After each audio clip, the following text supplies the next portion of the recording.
Hello, my name is Will Thomas. I'm a senior electrical engineering undergraduate student at the University of Memphis, and this is the final video presentation for my embedded systems project, the Mind Control RC car.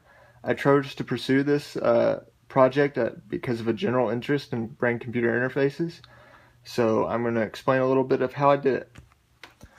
So as you can see, I have the MindFlex EEG headset from a Mattel game.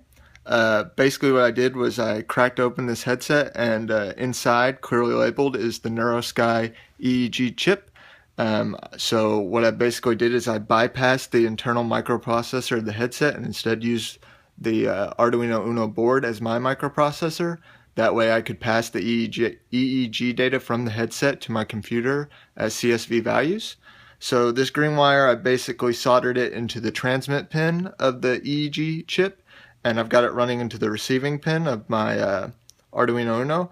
This black wire, of course, is ground. I've got that for the purposes of common ground, because when I do this, I'm going to need a common ground between the Arduino board, the headset, and the RC controller itself. So I basically just soldered that to the negative terminal of the headset's power supply. So if you take a look here, I've already downloaded this code or uploaded this code to the EEG headset. So as you can see, it is working. It's passing CSV values to the computer.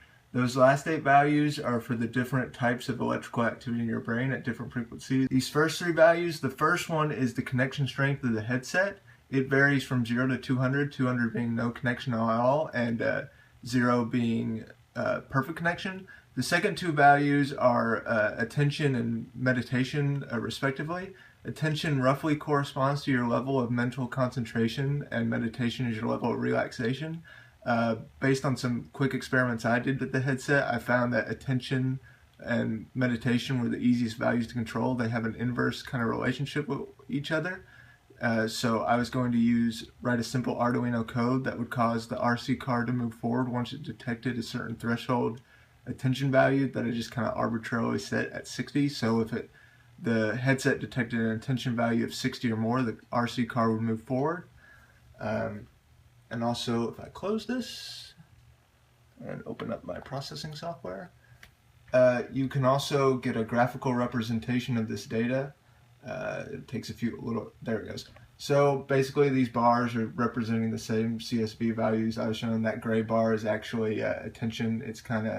I'm kind of having a on and off connection here with the headset. So in terms of hardware, I've got this really simple breadboard circuit. I've actually got 2 NPN switches on here. Originally I was going to try to implement more than one command if I had time, but since the connection strength of the EEG headset is already kind of on and off, I decided 1 was enough. So basically I'm using these NPN transistors as a switch. I basically got the common ground between the RC and the RC controller, the headset, and the Arduino going into the emitter of this transistor. And then I've got a digital I/O pin from the Arduino into the base of the transistor. And over here, if you can see, I've soldered some wires onto the pins of this transmitter IC from the RC remote. It's right here, and the pins for different commands were clearly labeled on this PCB.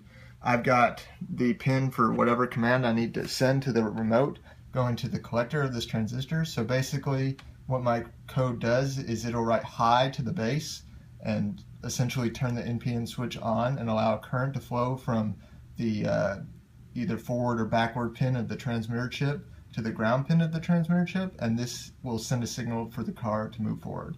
And this will only occur once my condition is met, which is an attention of 60 or more. So I'm going to go through a quick video demonstration after this, but